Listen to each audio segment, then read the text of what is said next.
Assalamu alaikum. How are you guys doing? In this video, I'll be teaching you about a habit that you shouldn't be doing before going to bed to maximize your growth, energize your metabolism, and enhance the quality of your sleep.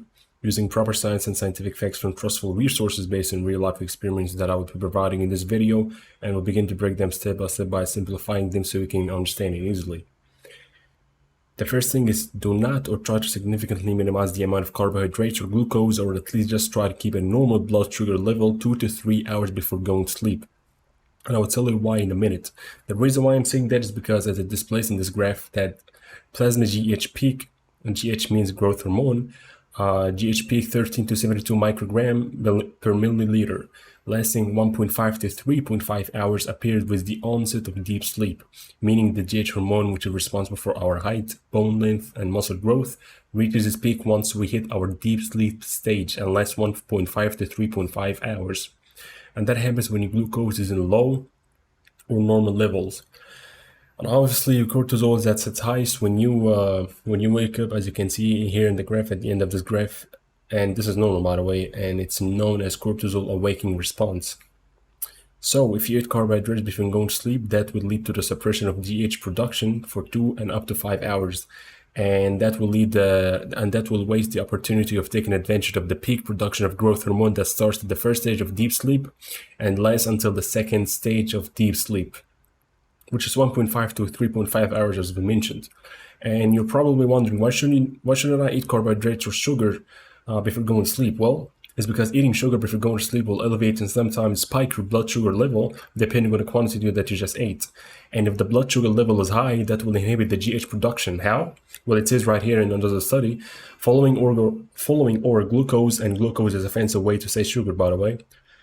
Following oral glucose administration in humans, a transient suppression of plasma GH levels for 2 to 3 hours is observed, followed by delayed rise occurring at 3 to 5 hours post glucose ingestion. I'll concentrate on the underlying part because it's important, and I'll explain later why. But anyway, if there's a lot of glucose in your blood, your pancreas will have to produce a hormone called insulin based on what I read in Encyclopedia of Hormones. It says the following: after meal ingestion, glucose concentration in the circulation rise and stimulate insulin secretion. And as you can see in this graph, it can be observed that once the glucose is increased in the bloodstream, the insulin increases simultaneously, as you can see in this graph.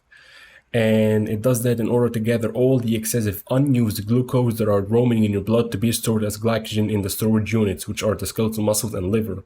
And then it says stimulation of glucose uptake by insulin-sensitive tissues, such as muscle and the liver, but the liver is not mentioned in this study, to restore normal glycemia. And to restore normal glycemia, meaning restoring to normal blood level, as you can see in the normal blood level charts in this chart right here. And it does that to restore the body to store it so the body would use it later on when it's gonna need it, during famine or stuff like that. So once the insulin is secreted by the pancreas, it will activate the secretion of another hormone that regulates the secretion of hormones in the body by inhibiting them to achieve equilibrium.